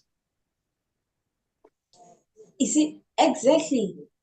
Like Whereas I deliver. none of us are that would capable of doing that, but we do it. Like it's like saying that people at the borders taking bribe. Like imagine like the guy just wants to come into the country with his wife and child, and then he's offering you like black diamonds, red diamonds. You're telling me you're gonna turn him down and send him back when you have the opportunity to get like millions untaxed. Like the money they give you there to bribe, it's untaxed. It doesn't go into your salary, dude. And then someone will be like, oh no, I would never take bribes. You're lying. You've just never been in a situation that allows you to take bribes. That's what I'm saying. Like, if you've never been in that situation and say you will never do it, you are lying. You are lying to yourself. Yeah. Wow. Because what you're saying, right, is literally, because there were times where I'd write newsletters to be specifically hurtful and deep, right? And I knew to respond saying like, this one, I felt it, right? And then I'm sort of feeling the same way with what you're saying, but not to the same extent because again, I'm an odd one out. So I sort of have systems to protect myself for that. And there's different reasons for what I'm doing. But what you're saying, yeah, it's like twisting the knife slowly. From time to time, there are words that you say that twist the knife slowly. So yeah, but moving on then, you've always been Yeah. someone business minded. Where did that one? I know your family has a business, but how did your family creating having a business? How did your family having a business influence you and build this business Well, mindset?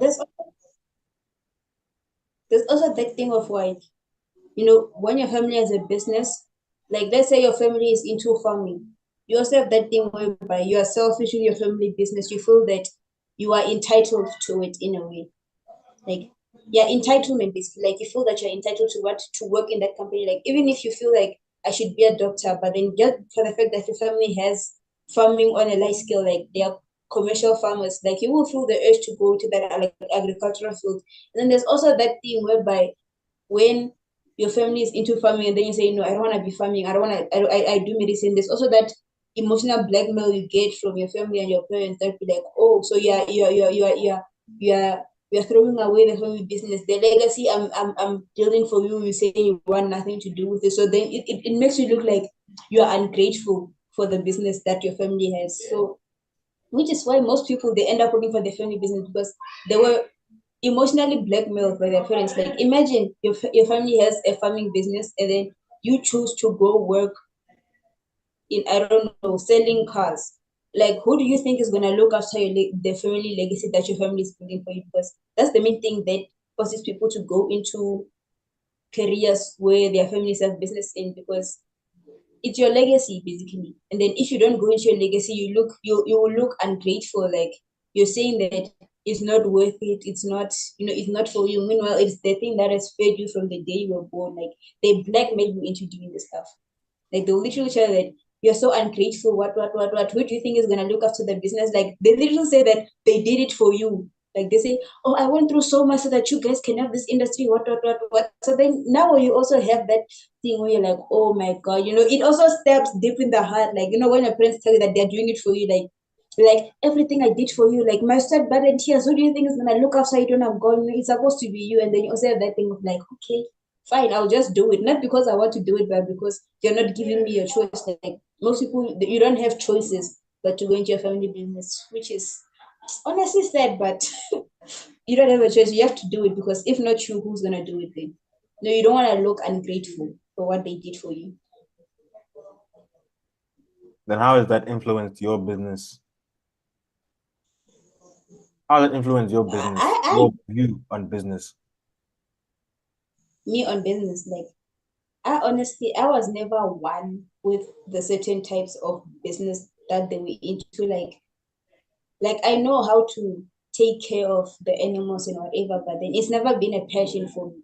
Like my parents, they don't want me to do something just because like they give me freedom. You understand? Like my mom is an accountant. She literally told me like, don't do accounting, man. You don't do accounting just because I did accounting. Like there's nothing for you here in accounting. Like she literally said she doesn't want accounting in house. Like they literally limit you and be like, I don't want these careers in my house. I don't want these careers in my house. And then they also have that thing where like they have friends, right? So then they go out into their friends and then they ask about, like, I remember when I told them I wanted to go into electrical engineering, they went out and asked their friends in electrical engineering, which is where I got the point whereby, oh, when it comes to engineering, college is actually better than varsity because most of them, like, they are private companies, obviously. So then if they're saying that you should go to a college instead of university, you should actually listen because if you go to a college and do your stuff, well, you actually have a chance of getting employed by them. Meanwhile, if you dodge that and go to university, they won't employ you because they have to teach you stuff from basics. Like some careers, like you have to fight the private industry. Like imagine, like I said, entry level jobs with government they require 2 years experience. At entry level jobs, at varsity, you're not gonna come out with 2 years experience. While at college, you will come out with that experience. You will come out with what do they call them? What do they call those people with references? You will come out with references like, oh, I did this and that. Exactly. In university, the only reference you have is your lecturer and your roommate. That's the only references you have. Like you do not get references while we do so. Yeah. No, college is the way to go. Mm. So how have you seen outside of varsity, outside of after high school, how have you viewed how has your view on spending money changed? How do you manage money, spend it? Well, Look right to now, also save it honestly, as well. right now I don't spend as much money as I did in high school. Because remember, in high school, like you would feel the urge to be wearing a different set of a different outfit whenever we had CVs because you don't want to be known as wearing the same clothes. Meanwhile, now in college, you can wear the same outfit for 2 weeks and nobody will say anything about it. Like nobody gives a fuck about what you're wearing. Like that's what I'm saying. Nobody gives a fuck about the phone you're using. Nobody gives a fuck about anything. Like here, it's every man for himself. Like literally, you can wear the same outfit for like the whole month. Nobody will ask you about it. Meanwhile, in high school, it'll be like, oh, didn't you wear that for Valentine's? Didn't you wear that on Friday when we had what? Like they pull up files in high school, bro. Like in high school, those people keep files on you. Like I don't even know how they did that. And then they're like, "Oh, Mara, you've been wearing those shoes ever since." Like, dude, I don't have that many shoes. Like literally, I've been wearing the same pair of sneakers for the past 2 weeks, and nobody's saying shit about it. Not because I don't have other shoes, but because those are my most comfortable pair. Like I can literally go there barefoot and nobody will do anything about it. In high school, you go there barefoot, they make fun of your toes and everything. Like here, nobody gives a damn. Like we're all here to learn. Like the syllabus is beating us enough. Like I feel like high school, like school uniform was better than wearing CVs because right now you have to wake up every day and decide what you want to wear. Like, back then in high school, you just your white shirt, blue pants, and life goes on. Like, your iPhone was already decided for you. You don't have that. So today you have that stress of like, and then you look at yourself in the mirror, like the pants I'm wearing don't match with the shirt. And then you change the shirt, like the shoes are like the shoes throw the outfit off, and then you change the shoes, and then the pants throw the outfit off, and then you have to change the pants. Like literally high school, I guess, like in regards to uniform, like that, I feel like that's really, I feel like university should have uniform because I went to university where we don't have them yet because we've only put in the orders yesterday, I think. We don't have them yet, but then once that shirt comes, I'm gonna be wearing it every 2 days because I don't want to go through the stress of having to decide what to wear every morning, and also having to wear that every morning, it gives you the stress of saying, oh, I don't have enough clothes, I need to buy more clothes and whatever. So then I just feel like right now in high school, bro, you wear the same shirt or cargo pants the whole week and then you only change the shirt and then you move on with your life. Like that's that's college for you guys. Like nobody literally cares about what you're wearing. When you are in high school, it was shit. Like you would literally feel the need to spend money because you would be sitting with your friend group and then planning, oh guys, can we wear all white on Friday? That time you don't have anything that's white. So then you will feel the need. Like, dude, I remember for Valentine's they were planning all red. I did not even have a red underwear at that point. Like I felt the need to buy something that's red. I was like, nah, I'm wearing black. Like that was the one time I said, like, I'm not gonna go and buy red clothes because when you buy clothes for an event, you don't feel the need to wear them anywhere else because they just don't fit in with who you are. So then I feel like in high school you would spend more money on clothes than you would in varsity because in high school you actually care about your image. Meanwhile, in college you're like, as long as I'm not naked, I guess. That's the point in college. Like as long as you're not naked, you're fine. So you're talking about college a lot. College. Talking about reasons Spending why not to money go and to varsity. That's your main point. Reason not to go to varsity. That's your main point. there. Then is anything else you wanna say in regards to how you've seen life pan out and the differences between high school and college, varsity, technicon, all that? Is there anything else that you wanna get off your chest, I guess, for people to know? For college, okay, I recommend college for those people who want to do engineering. Like if you want to do engineering and you want to have a fighting chance out there in the world, I would recommend you go to a college because of what practicals. But then if you want to do stuff like business studies and accounting, then I recommend you go to university because the college is like you don't have that much practicals. Like if you check most colleges in Gauteng, they are all focusing on what engineering because that's what engineering is at, and then you'd find that the same teacher that teaches you accounting is the same teacher that teaches you business studies, and then like that branch where you are studying it, like all those courses, they literally have one teacher. So then it's impossible for that teacher to excel in everything she's teaching. Like it's not possible. Like even if she's the best of the best, there's gonna be like that one course where she's lacking on it in terms of college. Like remember in college we don't have as many lecturers as they do in varsity.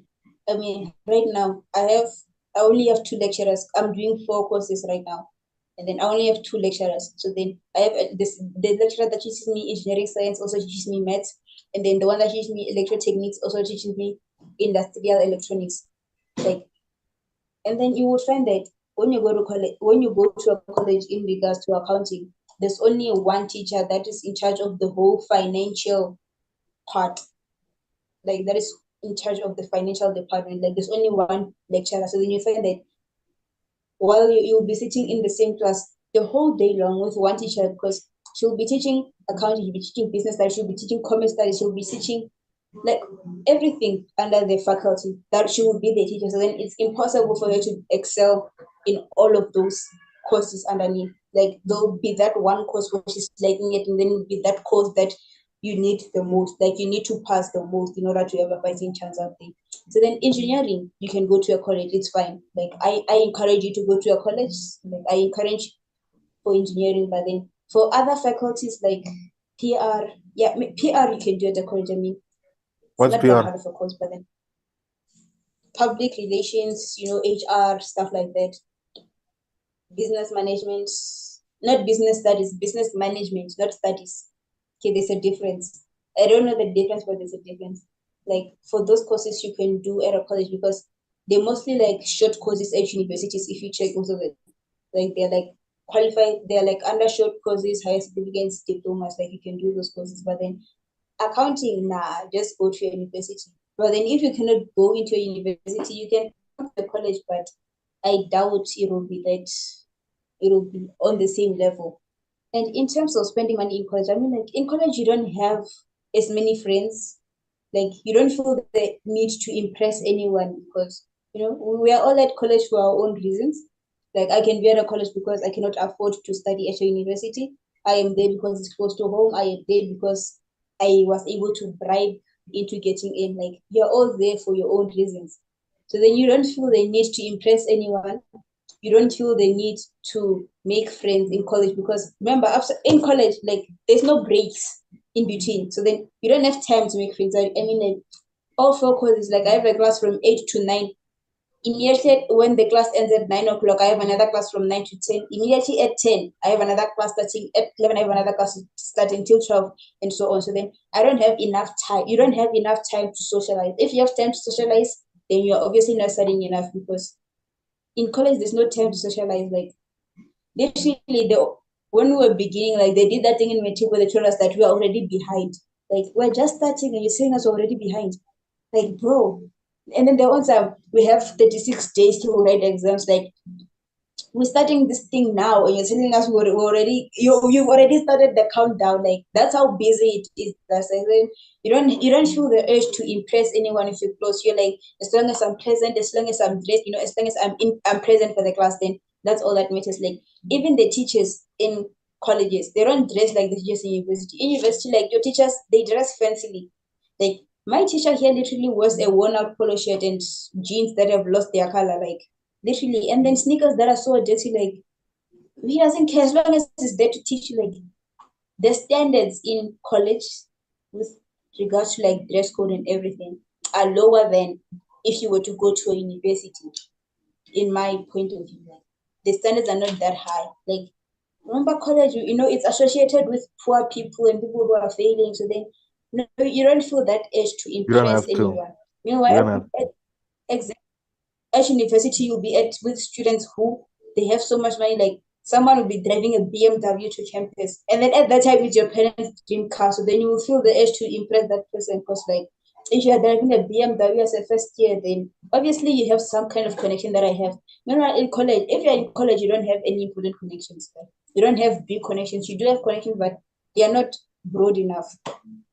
That's why I encourage. So then, as long as you know that I am here to study, I am here to learn, I have to finish this course in 1 year, and then you're good with college.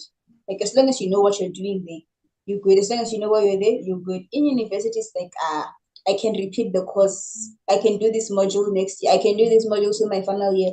In college, literally, if you fail your N4 now, you cannot do your N5 because you need your N4 to do your N5.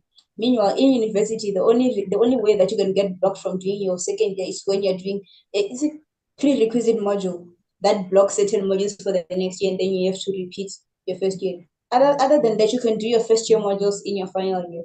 Like university gives you so much more freedom that college doesn't. So then in college, you don't have enough time to stress about things that don't matter. But I think also in varsity as well. You're not just one department, your other departments. So let's say in a different department, they're much more relaxed, so they're more focused on clothes and impressions. So now you see that as an engineer, you don't know what courses other people are doing as well. And there's more people So guess that's where it also comes in with impressing and everything, because there's more people there as Yeah. well. But yeah, besides that, you went into a lot of things. I guess from your side, or like what I've seen is that you're much more, you're much more in tune with the ways of the world, the deep, harsh nature of the world, I guess. And then I am more, like you're more on the external level, and then now I'm much more in tune in it on the internal level, in a way. Mm-hmm.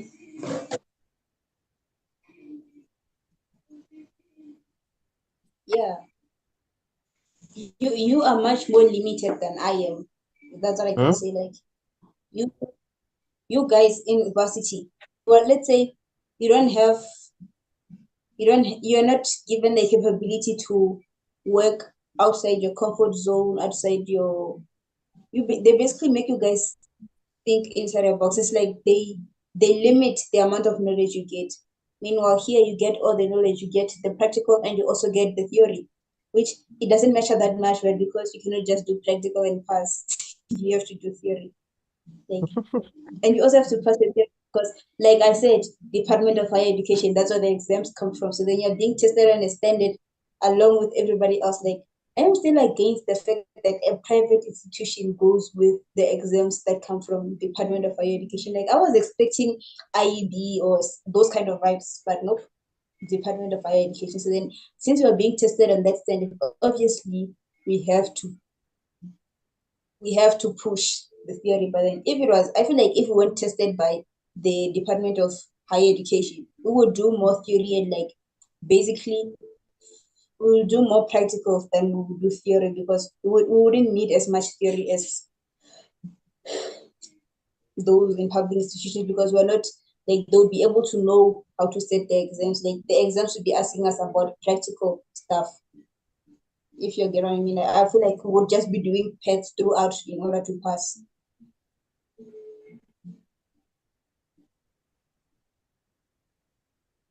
Polo, very interesting person. From my view, Yeah. a very interesting person, and there are a lot of things you said where I've thought about them individually, but if I were to get in each and every single thing you have said in this podcast and the way I think about them, it's gonna turn into a, I don't know, like a 4, 5, 6 hour podcast. And you know me, I think about them philosophical, so it's gonna be from the start to the finish. It's gonna drag on. But there are many things, and also there are many things Yeah, that people don't don't. do that. I feel like watching a podcast that goes like up above 2 hours, like you're just forcing it like at 1 hour 30 minutes. That's why I draw the line. Like 1 hour 30 minutes. Even if I'm watching like a movie, like 1 hour 30 minutes, I draw the line because why have you not reached the conclusion? Like why do you need 3 hours to come to one conclusion? Like nah, no, let's just say I don't like wasting my time in a certain point. Like I don't like wasting my time. So then if I have to watch a podcast of myself for 6 hours, knowing very well what I said, then it's practically useless. And then also people will lose interest. Like imagine watching the same person talk about basically the same standpoint that you are on. Like it makes you lose interest. Like the human brain cannot concentrate for 6 hours straight. Well, unless you're on like pills or something, but you cannot concentrate. After 30 minutes, you're like, you've already lost interest in the subject because it's not interesting enough for you. So don't do 6 hours, be like, just cut out, put important stuff, like cut out the useless stuff. In any case, comment down below if you want to follow back on the podcast. It'd be nice to do another. Yeah, comment down below. I will be back. I don't know when, but I will definitely be back. Another episode would be very nice to do. Your Yeah, standpoint is interesting, and it's also a different standpoint from what I'm used to and what I delve into. It's very nice. Any last things you want to leave the audience with before you leave? college over varsity when it comes to engineering. Okay, just save yourself the money and go to college. And guys, do not be afraid to do higher certificates, diplomas. Like just because your friends are doing bachelors, like do what works for you. Like if you don't get accepted this year, accept your losses and go to a college or apply for something different. Do not force yourself in spaces that don't want you there. That's what I can say. Bye.